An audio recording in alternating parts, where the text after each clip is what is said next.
তৃতীয় বিশ্বের যে দেশগুলোর উপরে ডোনাল্ড ট্রাম্পের নতুন ঘোষণা এসেছে যে গ্রিন কার্ড বাতিল সহ ভিসা ক্যান্সেলেশন অ্যান্ড সিটিজেনশিপ ক্যান্সেলেশনের যে বিষয়টা আজকের ভিডিওতে আমি সেটা ক্লিয়ার করব। সো পুরো ভিডিওটা দেখতে থাকুন এবং দেখুন আপনার কান্ট্রি কি এর ভিতরে আছে কিনা। Let's start. বন্ধুরা, আজকের মূল টপিক নিয়ে কথা বলার আগে আপনাদের বুঝতে হবে যে কেন ডোনাল্ড ট্রাম্প এই ধরনের একটা ডিসিশনে এসেছে। আমরা গতকালকে এটা দেখতে পেয়েছি এবং রয়টার্সের যে রিপোর্ট আছে সেটা থেকেও আজকের ভিডিওতে আমরা দেখাবো যে কোন কান্ট্রিগুলো অ্যাকচুয়ালি এই রেস্ট্রিকশনের আওতায় পড়ে যাবে। সো প্রথমে আসি আমরা ওদের যে ন্যাশনাল সিকিউরিটি গার্ড যিনি মারা গেছেন ওয়াশিংটন ডিসিতে।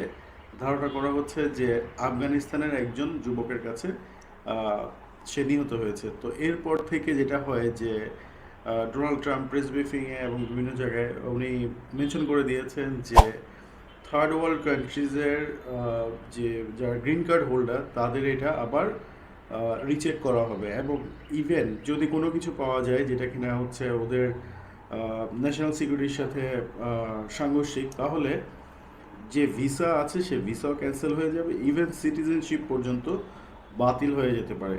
তো চলুন জেনে নিই এই 19টা দেশ কোনগুলো এবং কারা এর মধ্যে আছে।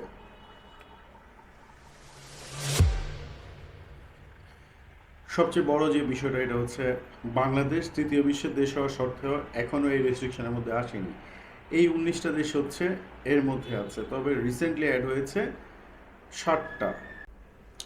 পূর্ব থেকে তার এই রেস্ট্রিকশনের মধ্যে ছিল 12টা কান্ট্রিজ, এর মধ্যে আরও 7টা টেরিটরি অ্যাড হয়েছে, টোটাল এই 19টা। আমরা এই 19টার একটা পিকচার দেখে আসি, চলুন। তো বন্ধুরা, এই ছিল আমাদের আজকের লেটেস্ট ইনফরমেশন ইউএসএ নিয়ে। যেহেতু আমি বরাবরই ইউএসএর একদম ইম্পর্টেন্ট নিউজগুলো নিয়ে ভিডিও করে থাকি, সেই ক্ষেত্রে আমার মনে হয়েছে যে এইখানে বাংলাদেশে যারা আছে, যারা কিনা দ্বিধাদ্বন্দ্বে ভুগতে থাকে কোনো একটা নিউজ পাওয়ার পরে, তাদেরকে জিনিসটা ক্লিয়ার হওয়া দরকার।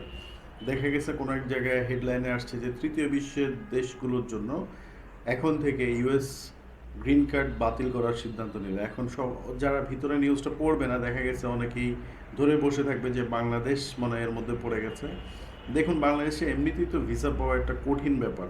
ইউএস এম্বাসিতে দেখা যাচ্ছে স্টুডেন্ট ভিসায় যারা যাচ্ছে তাদের সব কিছু ঠিকঠাক থাকার পরেও দেখা যায় যে ইন্টারভিউতে সে ভালো করছে, সে জানে ভালো করছে, কিন্তু ভিসা পাইল না। এটা নিয়ে তো আসলে কি বলবো, এটা নিয়ে আমি অনেক ভিডিও বানাইছি, আর নতুন করে কিছু বানানোর নাই। অলরেডি সবাই জানে, মোটামুটি স্টুডেন্টদের মধ্যে সবাই একবার না একবার হলেও ইউএসএতে অ্যাপ্লাই করে রাখছে এখন পর্যন্ত, এবং দেখা গেছে রিফিউজ খেয়ে অন্য কোনো কান্ট্রিতেই প্রসেস করছে।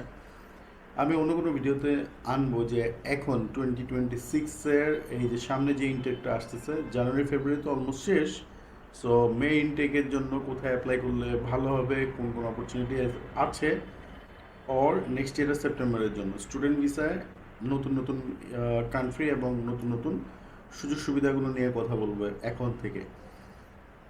অলরেডি যারা আমার নিউজিল্যান্ড নিয়ে ভিডিওটা দেখেন নাই, আগের ভিডিওটা দেখে আসতে পারেন। ওখানে আমি নিউজিল্যান্ডের কোন কোন ইউনিভার্সিটিতে টিউশন ফি কমের মধ্যে যেতে পারছেন এগুলো মেনশন করে দিয়েছি, ঠিক আছে? সো আজকের ভিডিও আমার এই পর্যন্তই থাকুক। সবাইকে পরবর্তী ভিডিও দেখার আমন্ত্রণ জানাচ্ছি। যারা নতুন আছেন সাবস্ক্রাইব করেন, কমেন্ট করে জানাবেন যে আপনারা কোনো হেল্পফুল ইনফরমেশন পাচ্ছেন কিনা বা কোনো কিছু চান কিনা আমার কাছ থেকে ইনফরমেশন জানতে, তাহলে আমি সেভাবে আপনাকে হেল্প করতে পারবো। আমি মোহাম্মদ আলী, আজকে বিদায় নিচ্ছি। আল্লাহ হাফেজ।